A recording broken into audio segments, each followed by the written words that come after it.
శ్రీ వెంకటేశ్వర స్వామి దేవాలయం అండి. ఇది సుమారు 1000 సంవత్సరాల క్రితం నిర్మించిన దేవాలయం.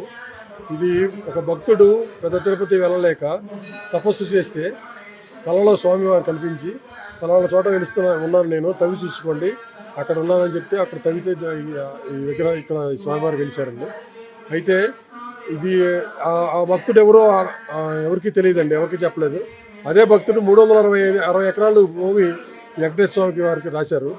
రోజుకు ఒక ఎకరంలో నైవేద్యం లెక్క 360 ఎకరాలు ఒకటే ప్లాటు రాశారండి. ఆ భక్తుడి పేరు కానీ అతని యొక్క వివరాలు కానీ ఏమీ చెప్పలేదు. అవి గోప్యంగా ఉన్నాయండి, ఎవరికి తెలియదు అది.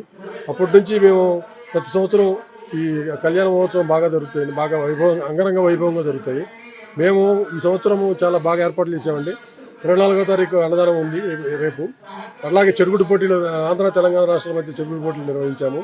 ఇది బాగా దీని కనీసం రోజుకి 5000-6000 మంది భక్తులు వచ్చి దీన్ని దర్శనం, ఈ 4 రోజులు 5000 మంది 6000 మంది వచ్చి భక్తులు వచ్చి దర్శనం చేసుకుంటారు.